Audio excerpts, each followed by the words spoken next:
Hello, and welcome to this talk for Panel Spiel. It's called Designing Across Borders, Global Costs That Shape Your Game with Jay Bell and Clark Bender. I'm Heather Newton, and I'll be your host for this stream and the post-stream Q&A.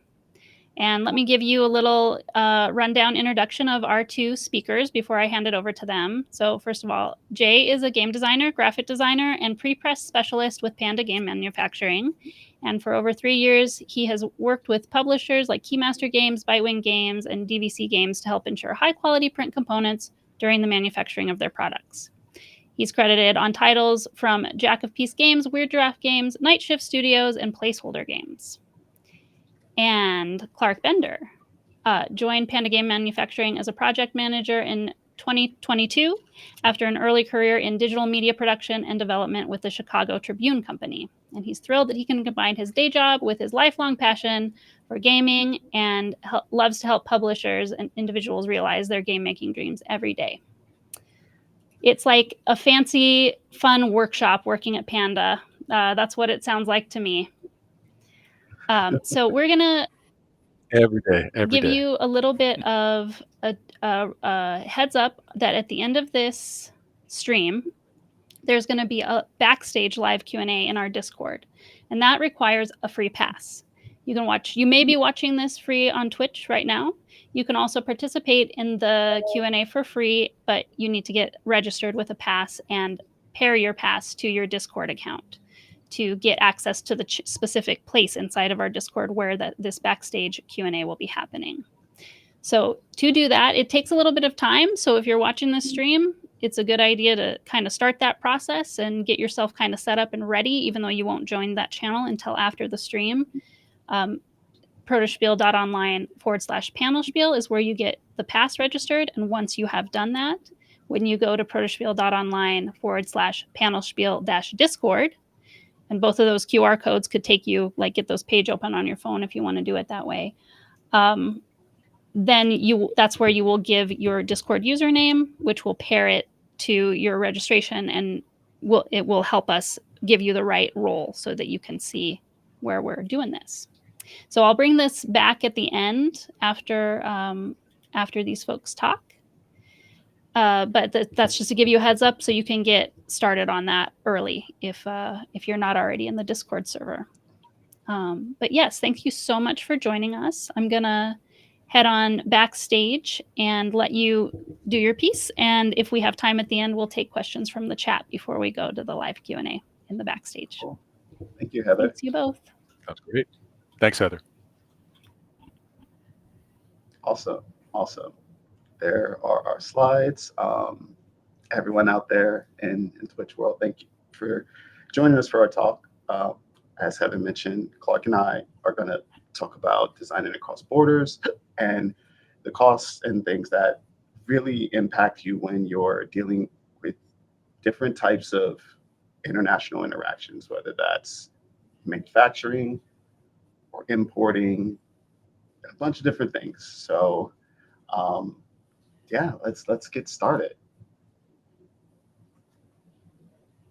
So to tell you a little bit about the company that we work for, Panda Game Manufacturing has been in business for over 17 years.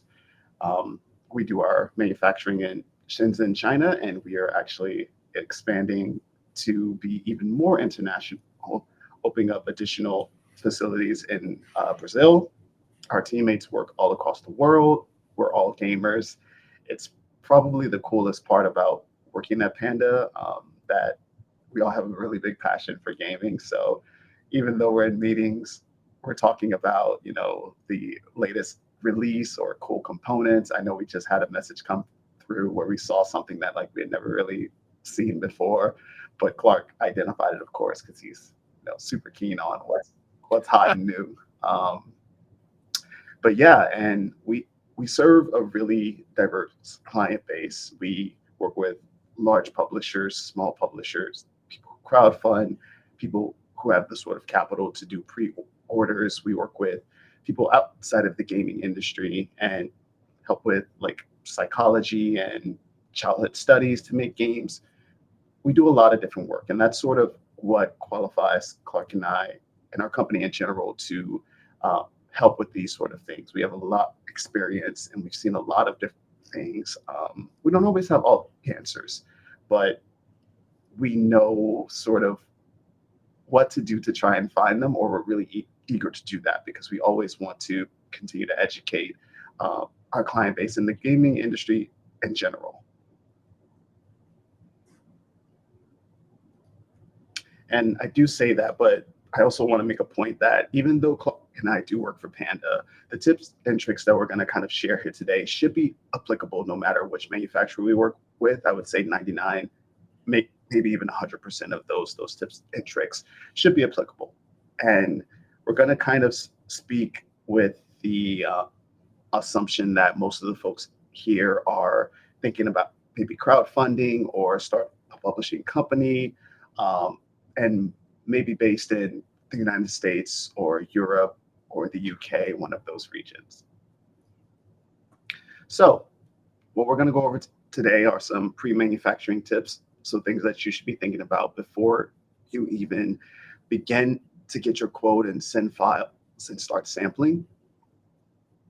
We're also going to talk about things to consider while you're manufacturing, things that your partner should be able to help you with.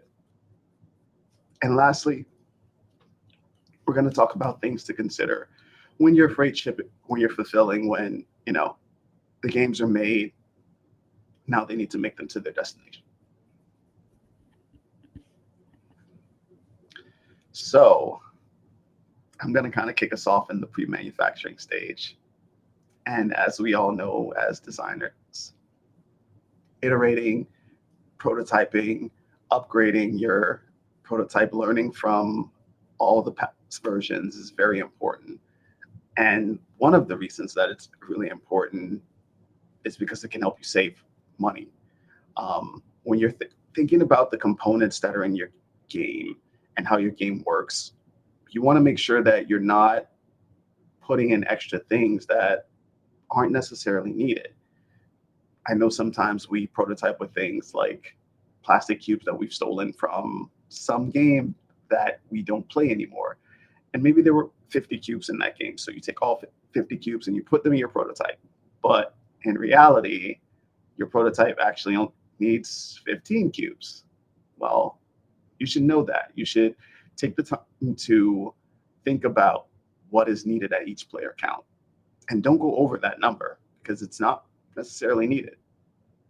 You can even use the same method that, say, Pandemic did with those plastic cubes and use them to create design constraints and restrict things in the game. For example, in Pandemic, if you run out of the plastic cubes that you use to place on different cities, then the game's over. It's one of the lose conditions. So that allows you to build smart and make it a function of the game. Carcassonne also does this. And there's 75 tiles in Carcassonne, the base game. And that works at every player count. They could have done more.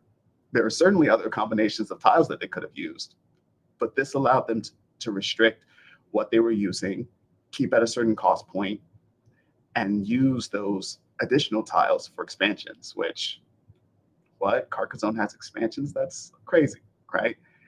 And speaking of punch board tiles and such, you want to maximize the way that you're laying out your punch board tiles. Doing so can help you, again, save money. And when you save money, you're shipping less, your game weighs a little bit less. And the way that you can do this with punch board is by, let's say, for example, you have 4 coaster size circular discs in your game, and you have 4 coaster size square discs in your game. The inefficient way to set those up on a punch board or 2 punch board sheets would be to have one punch board sheet A with all 4 of those square coasters, and then punch board sheet B have all 4 of those circular coasters. The efficient way that would save you some money on tooling would be to have both punch board A and B have 2 and 2 of that square and circular punch board. That way, your manufacturing partner can use the same die cut mold for both punch board sheet A and B, just twice, and you still get the number of needed coasters. You just aren't paying for two different molds. Another thing you should do is reread your rules, review them, have somebody else review them, reread them, check for grammar, send it to someone else who may not have as great vision as you, check and see if that is legible for them. And after you've done all that, consider what exceptions and edge cases exist in your rules. These things often, and I say often very specifically because it's not in every case, but oftentimes these exceptions create the necessity for another card or another token or another rule that only slowly but surely creeps up the cost, the complexity, the rules teach of your game. So if you can remove these things, also allowing components to serve dual purposes, remove a first player token by allowing that to be the dice you roll or some piece in the game. Doing this will allow you to reduce the component count, which in turn reduces the cost, which in turn reduces the weight. It also reduces the amount of setup needed for your game. And there's also a notion where the easier your game is to set up, the easier it is to get to the table. And the easier it is to get to the table, the more people are going to play it. And then the more people are going to talk about it and share it and spread the word. And your game just sells a little bit more because of that. So it's something to consider. And then the last thing that we want to mention here is language independence. Maybe in the beginning, you don't know if your game is going to be printed in multiple languages, but consider it, because if it does, will you need to change the text on every single card? Or could you think about use of iconography and imagery that would allow that localization to French or German or Spanish or Russian or Polynesian to be a little bit easier for the company that you're partnering with to do those localizations? Best case scenario, maybe they're only localizing the rule book and maybe the box cover or something of that sort. It's going to be a lot more enticing for a company if they only have to do that, as opposed to all of the 300 cards in your game, plus the player boards with written instructions and things like that on them. So those are some things to consider. After you've done all of that, you want to check your math. So what this means is a few different things. First, you want to find your sort of North Star component. And what that component is the component in the game that matters most. Like, things can change, but this cannot change.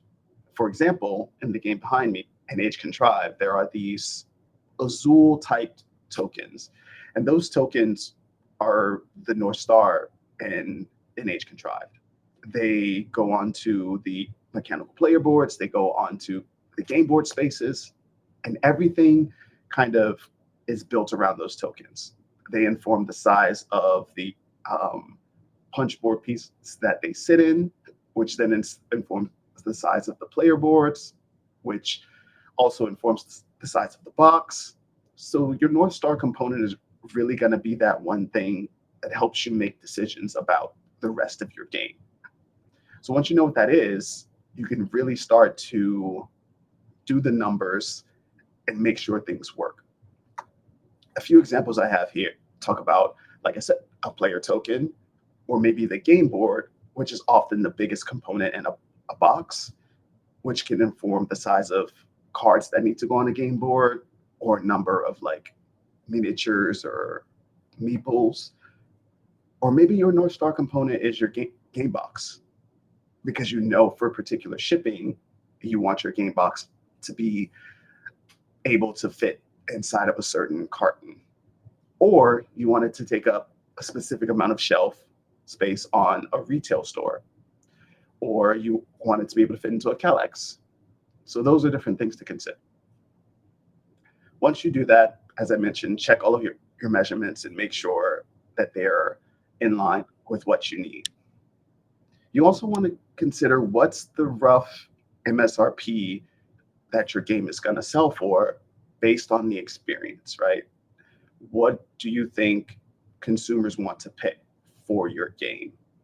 You should be able to evaluate that.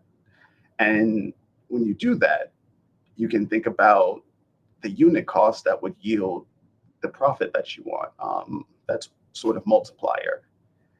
And then you can think about what components you need to use in your game in order to meet that unit cost.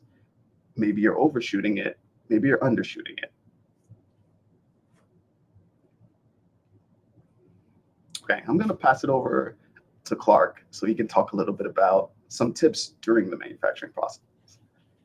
Jay, I was just enjoying watching you. I was hoping you were going to keep on going. This is like so calm and peaceful, and you're so organized. I will do my best. And Jay, feel free to chime in as you have ideas, or if you want to take things away. We're usually more in a Q&A situation, so this is a little weird talking to the ether and not knowing what people are wanting to know. All of it down. I hope so. Take lots of notes, ask us lots of questions. That's what we really want to do. Yeah. So Jay has talked about, now you're talking to a manufacturer, and as we say, we're talking about any manufacturer here, and I really do think these tips apply to pretty much anybody. Any manufacturer you're going to speak to is going to have the same question. And as Jay mentioned, if we're coming at this from a self-publishing angle, that's obviously because most of the people who come to us, that's what they're doing, right? Those are the kinds of questions we're answering from them. But I think it's really easy to take the advice we are giving. If you're not thinking about self-publishing, if you're really just thinking about shopping your designs around, taking to the publishers, it's just good to think that these are the kinds of thoughts that are going through your manufacturer's head. Through your publisher's head, right? They're thinking about some of these cost issues. They're thinking about things like, what is the prime component? You may not have a focus on your North Star component, but your publisher probably does. So they might be looking at your design with that in mind. So I think the more you anticipate what publishers might be looking at, probably the better it is going to do for your pitching and for your designs. And it's certainly going to prepare you more when we get into a situation where you're going to be publishing your own game. So hopefully that's helpful. If you're kind of falling asleep thinking about, but I'm not self-publishing my game, I think that's another way to look at this presentation, really, is just think of it as these are the kinds of things your publishers are thinking about. So now we're talking a bit about some of the production tips as you get into talking to your manufacturer. And we could talk forever about this. I prefer to answer questions probably more than try and anticipate all the questions. But some thoughts we'd like to get out there. First of all, we don't know your game. You know your game in and out. You've been playing your game forever. It's been in your head for a long time. You've been doing play tests for a long time. You know your game very well. Generally, the first exposure we have to your game is when we see a component list. And that's great, and that's what we need, right? So when you talk to a manufacturer, you're going to have that component list. And I think we go on to that briefly on another slide in terms of the kinds of things we're going to want to see from you. But right, that's just a list of your components, things like their dimensions, their materials and such. And that's all really important. We can't quote your game. We can't make your game unless we know that. But what we, sorry, good. This is interesting. I can see comments. Yeah, there you go. Great tip, right? If they start talking about that, you're probably in a good place. If a publisher is wondering how much it's going to cost them to make, and so, but we all know that specifications aren't everything, right? So it's helpful whether you're talking to us in person or whether you're writing an email to us back and forth about your game, or whether you're just creating documents that talk about your game, to talk about those things we might not see, that we might not know. Which components are the most important components? We talked about your North Star, but just what's going to be handled the most, because then we might want to think about like, oh, maybe that component should be from a little hardier material or have a little more money spent on it because that's going to be used a lot. Playing cards are used a lot, right? Either as cards or as tokens or pieces on a board. And not every type of card needs to be the same type of material, right? Not all cards are going to be like a 52 card poker deck, right? Where you're constantly going to be shuffling it and playing it, and that's it. That is the component. You're using them all the time. Sometimes a component is going to be picked up once in the game and put down in a tableau in front of you and not really handled. Do you need to put as much money behind that component in terms of having the highest end card stock, or can you get by with a lesser card stock that is going to meet your needs, because it doesn't need to be handled as much. Think about that. And if you communicate that to a manufacturer, they can start to help figure these ideas out. Another one we like to think about a lot, which isn't always obvious, right, is hidden information. Do you have meeples, say, in the game, but one side of them has got hidden information and the other side is public? And therefore, the public side needs to be as uniform as possible so that nobody knows what's on the hidden side. That means we're going to have to take extra care with those tokens. That means we might have to spend a little extra time, maybe a little extra money on those tokens. But if we're not aware of that, we might just make them, I'm not going to say they get made in a different process or shoddily, but they're just going to be made not with that in mind, right? We're not looking at that. So it's important to know those kinds of tolerances. So I'm going to skip to point 3 because I'm going to come back to point 2 with Jay a little bit. Use your manufacturer's knowledge. We know the materials, certainly with Panda, and I think with a lot of manufacturers. We also know games. So we play a lot of games. We're around a lot of games. We have experience. We can bring in that knowledge. Try and tap into that where you can. Share what you're looking for, even if you don't have the answer. It's helpful to just say, like, I don't know exactly what I want, but I want it to be like this, or I want it to have this kind of a feeling. That will help us get at, we not have an immediate answer, but it will help us get at what you're looking for. So tap into that knowledge. We are a useful resource. We want to be able to help. That's why we're here. I mean, I would say that about any vendor you work with, quite honestly, right? Your vendors are there not to just be a necessary evil, right? We're necessary. You need a manufacturer to make your game. You might as well enjoy a collaborative process. Treat each other like partners. That's usually where you're going to find the most rewarding experiences and quite frankly, get the most out of your game and your experience. When you kind of are treating the people you're working with as a partner, we're not saying like, oh, design your game around us or take our game, take our rules tips and put those into your game. But tap into what we're doing and you may find some interesting choices that can be made. Color profiles matter. This is a very specific thing. And I'm going to let Jay address this maybe more specifically in a moment. But basically the idea is, printing is a very specific art. And if you're not a designer, if you're working with a designer, or if you're trying to, especially if you're trying to design it yourself, you're going to get bombarded with a lot of graphics choices and a lot of graphics questions. First of all, we would always recommend, if you're not a designer, find a graphic designer and work with one. They're going to make your job so much easier. You're going to get a better product out of it. Yes, it's money, but it's money well spent, because the time that might be involved and the potential for errors that becomes created by not having somebody who kind of knows what doing graphically can just be an issue. And so color profiles, I'll let Jay speak to this directly, but different manufacturers might have different color profiles, and color profiles in general are just something you're going to have to consider. Jay, you want to take that for a second? Yeah, for sure, Clark. You really kind of hit the nail on the head. Is every different printing press use different color profiles. Different factories use different printing presses. And you want to make sure that when you or your graphic designer, artist, illustrator, all those things are preparing your game files, that they know what color profile is going to be used during the manufacturing process. And it's not extremely difficult to switch a color profile, but you want to at least know what the manufacturer is using so that you can see, and your graphic designer and your whole team can see what those colors look like before mass production, or pretty much before too much time has been put into something that you're not happy with. So it's really an easy question, and we put it here because it's really about when you're working to design a game, and you're in Europe and your manufacturer's in China, but your artist is in Hawaii. You all might be used to using different color profiles, if any at all. So you want to communicate and kind of just get everything on the same page. Awesome. Move to the next page if you want. So production tips. Let's talk a little bit about components. Jay sort of already focused on this a little bit, talking about keeping what you think your final price is and your North Star components.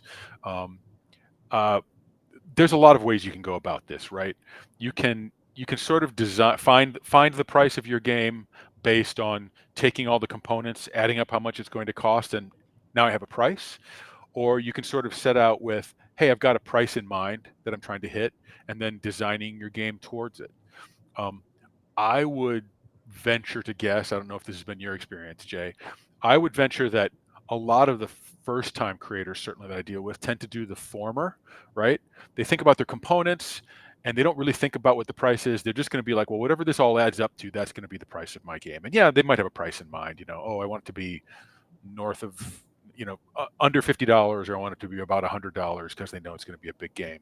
And that's one way of going about it. I would argue that especially if you are taking a game to publishers, if you are pitching to publishers, go to your local game store and look at games and look at what they cost and look at the boxes they come in.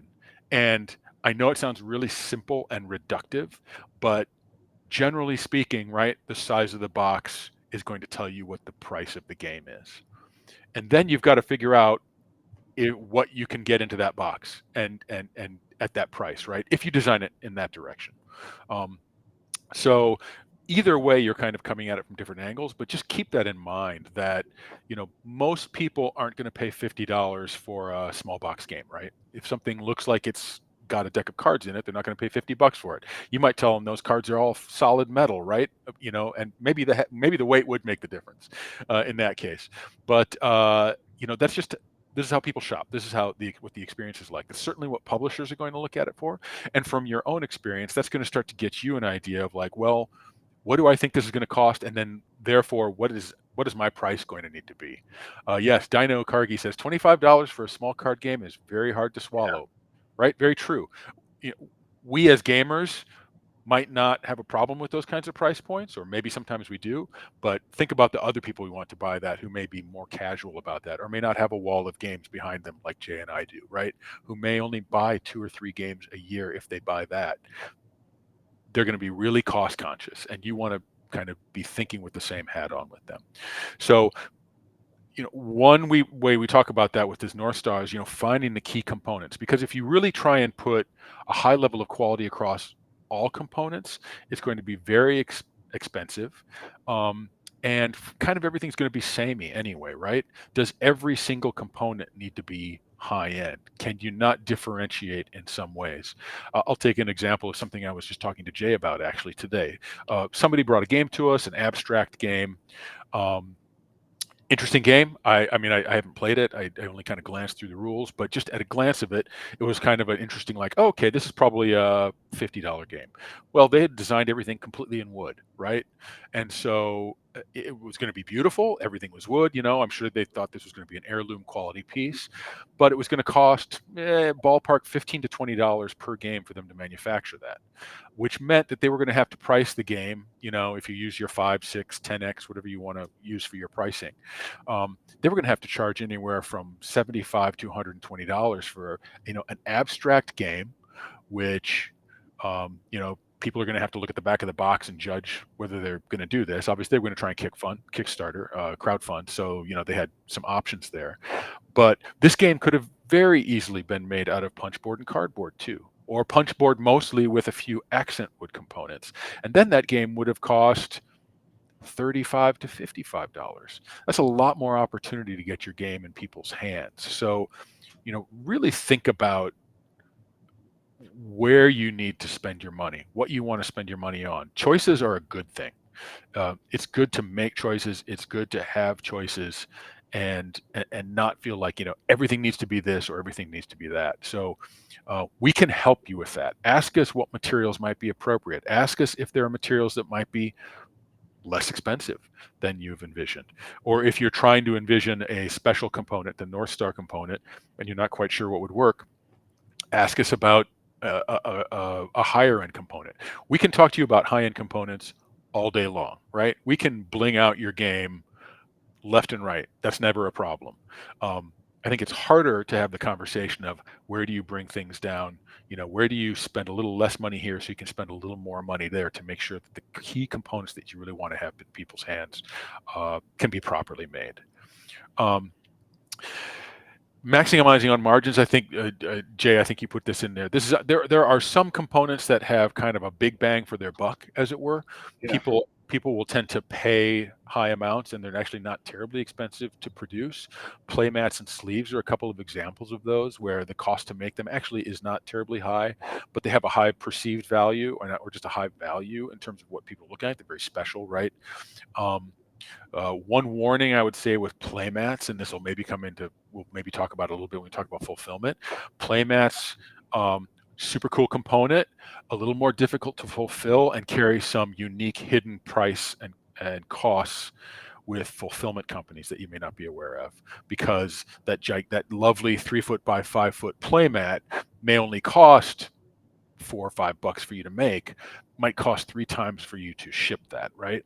The freight part of it, getting it to your fulfillment house, may not be that much, but putting it in a big tube or a big box, that's now a very large piece, even if it's not heavy, and that's going to cost a lot of money. So know that there are some trade-offs there, in terms of, weight and size, right? Weight and size on the fulfillment end of things is going to equal more money. Smaller size, lower weights, cheaper there, generally going to be cheaper to make. So kind of feel like I'm all over here on the components, but really it's about talking to your manufacturer, identifying those key components, finding the right materials, and that will kind of lead you in the right direction in terms of what you're doing. Jay, if you want to skip forward, I don't want to go too much longer. We've only got a few slides, I think, here anyway. Kind of just touched on this, talking about your fulfillment plans.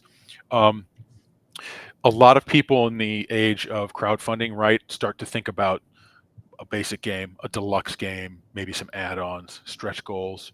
And then we also get some people who come to us and they've got 50 products. I would say simpler is usually better. It's going to be easier for you to manage. It's going to be easier for you to fulfill. I mean, everybody's got their own amount of time that they can handle this. I would just say that I think sometimes we might go a little bit overboard on this, and especially if you're in the early stages where you're just trying to get a sense of the price of your game and what you want to spend on your manufacturing. Usually just picking a sort of a basic game and a deluxe game and finding the bookends of the high and low, and just knowing that in between there you've got a lot of wiggle room, is a great place to start. The number of SKUs you have is going to raise the complexity. It might raise your shipping.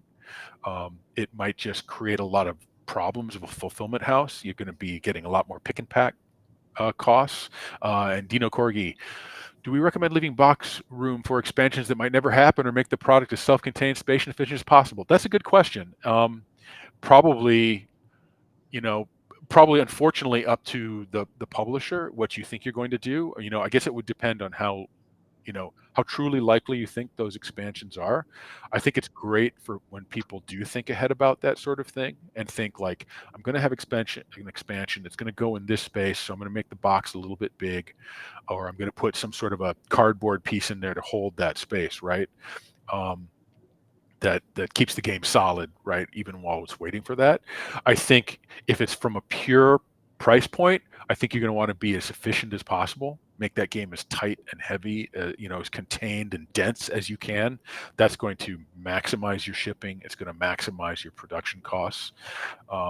So there's nothing wrong with dreaming big and thinking about that big game, but maybe that's a problem you can also solve later. I feel like that's a question that's probably a luxury that bigger publishers can have, right? Or publishers that make really big money on a Kickstarter crowdfunding can say, right? Like, well, they know they're going to make the deluxe because they funded the deluxe, so then therefore they can build the box in such a way that it can hold that or hold future components. That's a great question. Yeah. Dino Corgi. I'm trying was to actually- decide if that's a dinosaur that's a corgi, or if it's a corgi in a dinosaur suit. I think the symbol is a corgi in a dinosaur suit, but I like that. Sorry, Jay, you were going to say something. No, I was going to chime in here and kind of agree that like one of my favorite games, Shards of Infinity, start as like a small box, really compact game with just a bunch of cards and like big player board dials. And as they started making more and more expansions, you had like 3, maybe 4 boxes that were like small enough, but they just recently did their campaign to end off the kind of Shards of Infinity series, and now everything comes in one box. So it's not a bad thing to go back, later in the years and condense everything together to one nice big box. Right. Yeah, I think there's always opportunity for that later. It's great to plan ahead, but you might be spending money at first that you don't have the opportunity to spend later. And I think most people won't fault you for not having that room in an expansion, but in a base box for the expansion to begin with. I mean, if it's a close thing and if you're publishing the expansion at the same time and you know a lot of people are going to buy it, sure, you probably want to plan together with that. But if these are years apart or you don't know if you're going to get to make that expansion or when it is, you might want to think about, maybe just plan for this one game right now. Quantities, I think the main thing to think about there is, most manufacturers are going to have some sort of a minimum quantity, probably anywhere from 500 to 1500. I think Pandas is 1500. I think some have 1000. A few maybe will go to 500. There might be a few that are 2000, but it's all going to be in that general range. Just know that at those levels, one of the reasons that's our minimum requirement is because when you start to get below those levels, the prices escalate very quickly. So one of the things about paper and printing in particular is it scales quite it scales quite rapidly over time, right? So when you say double the amount that you're creating, the price drops rather significantly. So when you go from 1500 games to 3,000, 5,000 games, you're going to see a 20, 30, 40% drop in the cost of your per game cost. That levels out at about 20,000 games. Once you've got to that level, there's not a lot more savings to be made in terms of your materials. But when you're making 50, if you can find ways to make more games, which is again why crowdfunding is useful, if you can find ways to make 3,000 games instead of 1,500 games, well, instead of paying $5 a game, you might be paying $4 a game, and now your money is going a little farther, and you can afford to maybe make some extra that you can sell later on. So just that is definitely something to keep in the equation, right? Is how many you're going to make. There's obviously the minimum. We also have a lot of people who come to us and say, I want a quote for 100,000. Most of the time I'm going to say, you know what, you don't need 100,000. I'm not trying to be insulting, but games like Wingspan are only now getting into the millions of copies, right? Jamie Stegmaier can make 100,000 games at a time. Most people publishing games are going to be making 2, 3, 5,000 at a time. I would recommend always, when you get a quote, try and get several different price points. Get your minimum, usually like your minimum, maybe 2 times the minimum, 2 times that number. So when people quote with me, I'll usually say get 1,500, 2,500, 5,000, maybe 10,000, just so you can see what those numbers are. Above that, I don't think you necessarily need to know that right now. And below that, you probably don't need to worry about that, because it might be too expensive to build, or now you're making it look more like you might be doing something a much smaller batch, right? Which a manufacturer like us isn't going to do. Long-term business plans, this kind of gets into the question of just other stuff that costs money, but is something to consider early on, and can be influenced by the size of your box, by what you're putting in the box, right? Warehousing. Big boxes equal big shipping cartons, equal lots of cartons going on pallets, means more pallets that have to be stored, right? There's a cost to that. Online and retail distribution, I don't have a lot to say about that, but just knowing that there are costs involved there, right? There are different pricing models in terms of how you price your game, depending on how you're going to be selling your game.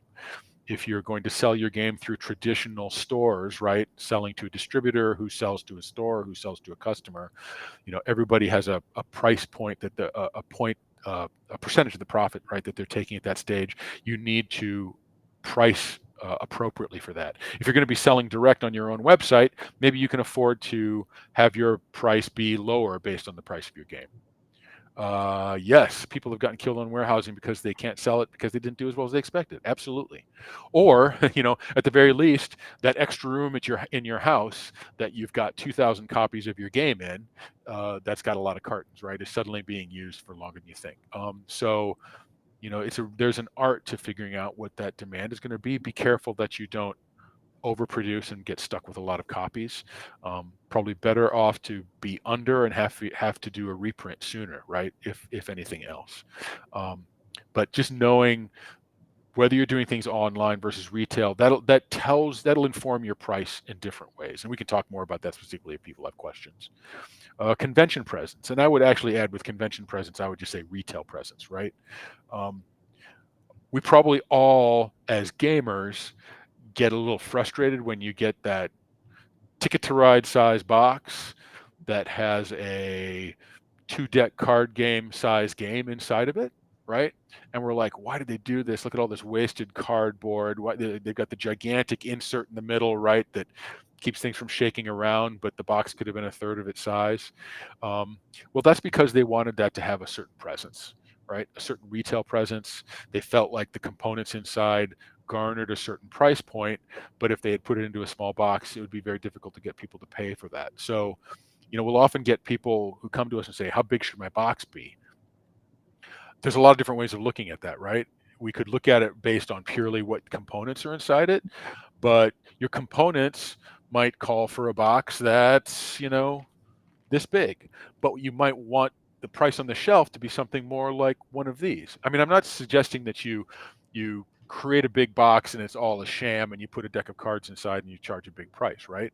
But if you think your game has $40 of worth, putting it into a very small box, as I think, as Dino Corgi's comment earlier was, that's maybe going to be a tough sell. So finding that mix of what the presence is going to be and what the price is going to be is really important.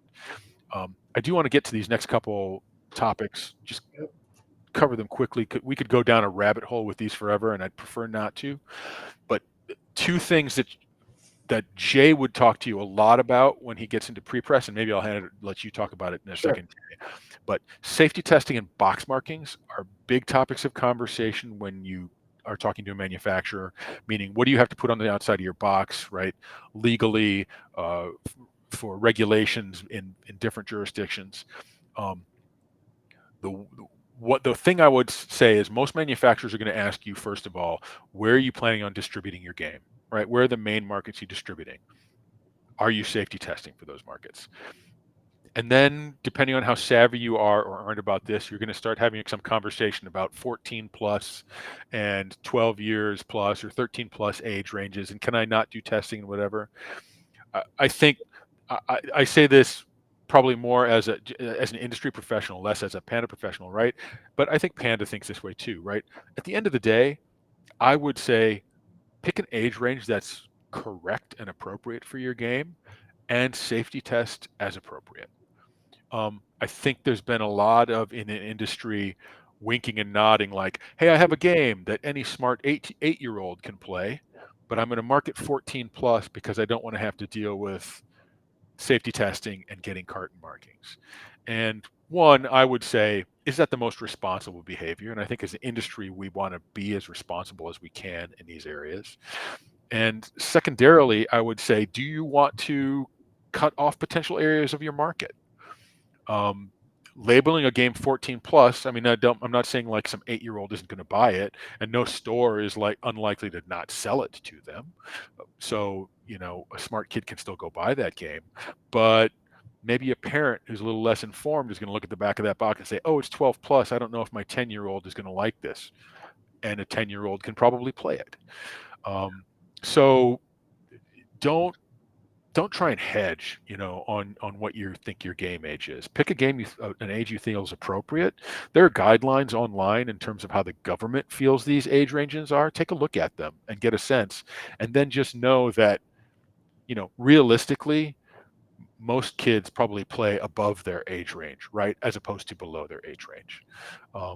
So think about that. And then think about the safety testing. And I would argue do as much safety testing as you can. At the very least, try and do kind of the bare bones United States, European Union testing. Those two tests, those sets of tests are going to kind of cover your area and cover you in most areas. And by doing those tests, you can then easily put a lot of these marks on your box without having to think about, have I done what I need to do here? Jay, maybe you want to talk a little bit briefly about just some of these marks in specific. And you really covered pretty much everything I wanted to say. We have the minimum height requirements and things like that, but I won't dive too deeply in it because that's like pre-press stuff, and I could talk forever about that. Dino Corgi says the 9-year-old beat them at Stone Age. See, and like I totally agree with you. I think companies, I appreciate when companies like safety tests for the safety of it, right? There's no harm in doing it. It does cost a little bit of money, but it makes your game a little more safe. Um, and yeah, there's just specific things for different regions: U.S., Europe, France. We're finding out that South America and Brazil have specific requirements.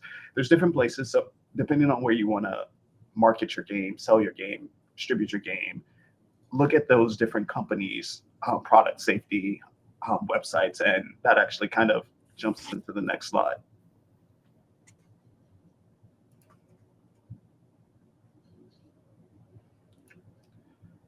Do you want to start with So this or shall I? Yeah, go I ahead. got it. So um, there are specific things that are required on your box and not by a manufacturer or even a publisher, by different regions, right? And oftentimes customs. So a lot number, if anyone is not aware, it's just basically a tracking number for that batch of games, so that any um, like discrepancies or defects or anything about the game can be tracked back to a specific time and place where it was produced.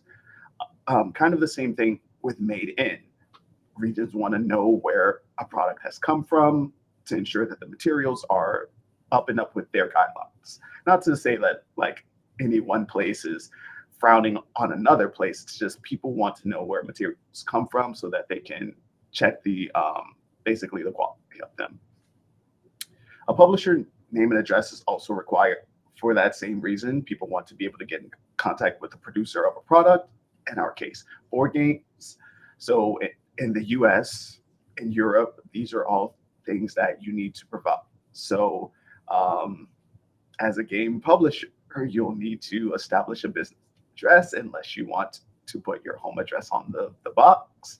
That is your prerogative, however you decide to handle it. But there are companies out there to help, say, me if I wanted to produce a game where I am in the States and distribute it in Europe. There are companies, I think the one that recently came up was called EUify, that basically helps you like they act as a business and such for your European distribution of your games. So look into things like that. And as we've talked about with safety markings, the recommended age range is also required. Yep. And I'll just add this before I go into the next. You can go ahead to the next slide, Jay. But I'll just mention. I think these are becoming more and more important for better or for worse. Whatever your political leanings are, our world right now is becoming probably a little more fractured than less fractured. So there are more regions being considered, more safety testing in different areas. Safety testing, generally speaking, can be met by there's a core group of tests that will match most of this, but more regions are wanting things like, well, you've got to have an address that's local to our region, right? And this isn't purely the regulating for regulating's sake, right? The idea is if you pick up a particular big publisher's box right now, right, you'll look at the back of it and you'll see like a US address and an EU address and a United Kingdom address and maybe another address, right?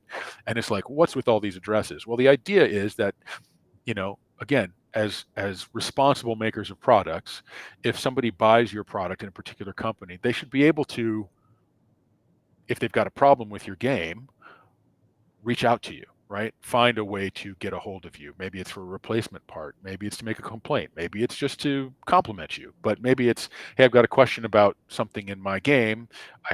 There's been a problem with it. We need to reach out and get a hold of somebody. That's why it's there, right? So it's a legal requirement. It's a responsibility requirement. So just know that that's something you need to keep up with. As a manufacturer, do you generally keep up with these all requirements? So we try. But ultimately, it is up to you, the publisher. Ultimately, you are going to be held responsible. The government in some country, some safety regulator is ultimately going to hold the publisher responsible for this.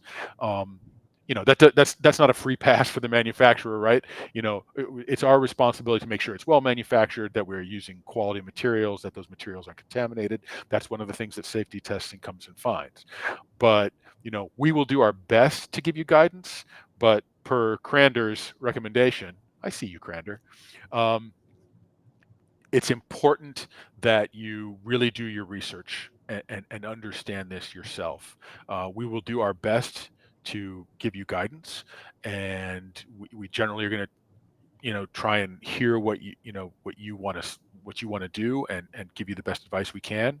But at the end of the day, I would suggest more people should be going above and beyond, as opposed to trying to do the minimal possible. We'll at least try and get you to do the minimum. Ultimately, you get to make the choice. I mean, at the end of the day, if you want to send your game out with no addresses, using safety marks improperly, I don't know if we've ever been in a situation where we actually printed something and published something knowing it was like really wrong, like somebody was misrepresenting something. I'm not sure we would go along with that. But if you choose to, not put a mark on the game, and we think you should, that's really your choice, and then you're going to be taking on the liability and responsibility for that. And that's all I'll say for that now. I'm on a boat. This is our second to the last slide. So this is really just to sort of, again, thinking about what happens after the manufacturer, because there's a lot, right? You might think like, oh, I'm getting my game made. Finally, I'm over. Yes, as long as you don't consider shipping, fulfillment, freight, spare part shipping, actually selling the game, right? There's a lot going on. So it's going to be really helpful for us when you're talking to a manufacturer early. Talk to us about what regions you're going to be shipping to. That's going to help us talk about the box markings we've talked about, right? If we know it's going to 4 or 5 countries specifically, that will help inform our decisions. Find out and know the addresses of where these things are going early on. That's going to speed up your shipping process. It's going to speed up our organization of your shipping process. Know that if your games are small and they're only going to go on a few pallets, that means you're not going to fill up a container, which means you're going to be shared in your shipping with other people, and it's a less efficient form of shipping, so you're going to be paying a lot more. It's a lot more efficient if you've got enough games to fill a container. It's easy for me to say, right? If you're just making a small box game, you may not have that luxury, but just know that that is going to affect you. You might think it's always proportional, but it's not. If you can put 20 pallets in a container and you have 2 pallets, that doesn't necessarily mean you're spending 1/10 of a container cost, unless you can find other people to share it with, or unless you're working with services specifically that will help you arrange that sharing. You might just get put onto a container and have to pay a much larger proportion of that. So just be aware that that's a potential cost. Whether you're using a fulfillment center or whether you're fulfilling yourself, just keep in mind that there are significant costs to be considered there, right? People sometimes think of shipping and they have one number in their head. There's really 2 things involved. There's freight, that is ocean freight, air freight, right? That is getting it from the manufacturer, the country of origin, to the country where it's going to be distributed, whether that's at a warehouse or your house or wherever. Then there is shipping, last mile shipping, FedEx, DHL, postal services. That's a whole other cost. And on a unit by unit basis, that's a much higher cost, right? It might cost $1 to $2 to $3 per game to freight your games over on a ship. It might then cost $5 to $8 per game to send that around within the United States or whatever your destination is. So keep those in mind. Those all have to be paid for. I shudder when people come to me and they say, I just had a successful crowdfunding campaign, and I can see that they've made $50,000, and they're quoting a game that is going to cost them $50,000 to make with us. And in my mind, I'm thinking, that's great. They've got enough money to make the game, but then what? Yeah. So just know that you need to spend that money in other places, right? Another reason to think about saving your costs with a manufacturer and finding ways to make your money go as far as you can. And then customs, VATs, tariffs. Funnily enough, I think tariffs was going to be the original part of this conversation. We're saving it for a very small portion at the end, mostly because it's completely out of our control. And happy to talk about tariffs if people have questions about that. But know that these costs are important. They're very across regions. I think Jay and I tend to work with North American clients, so we don't deal with VAT a lot, but VAT is a big thing. VAT is something you are going to have to take into consideration, right? It's, in my brain, I always kind of take a number of 25%. It obviously varies, but that's like an extra cost that's going to have to get paid before it can go to customers. So just know that these are happening. And then tariffs are yet another number, right? And in really short measure, just to talk about how tariffs tend to get applied, right? You're going to manufacture a project with us. That product is going to cost a certain amount of money to have been made, right? Let's say it cost $5 a unit to get made. That's going to get put on a ship. It's going to go to a country. Let's say it's going to the United States, and it's currently a 30% tariff with China. It's going to arrive at customs. You're going to immediately get a bill at 30% of what, so at a $5 game, right? You're going to get a $1.50 charge per game for however many games you have sitting in customs. And until you pay that, your games are not going to be coming out of customs. And if you don't pay that, they're going to get stored at customs. And from the stories I've heard, within about 30 days, if that, your customs bill is going to be worth far more than your games are. So, you need to be ready to pay those tariffs, pay them right away. And that is how you get your games in your hand. And we can go into more detail about that later. But I think that is it for the formal part of our presentation. We went a little longer than I actually thought we would, Jay. I was hoping we'd have more questions, but I know there's a backstage, and maybe I think you wanted to briefly, we should maybe skip by quickly. Yeah. You should mention questions and go straight to the 25 and 25. Yeah, so I will actually jump to this really quickly.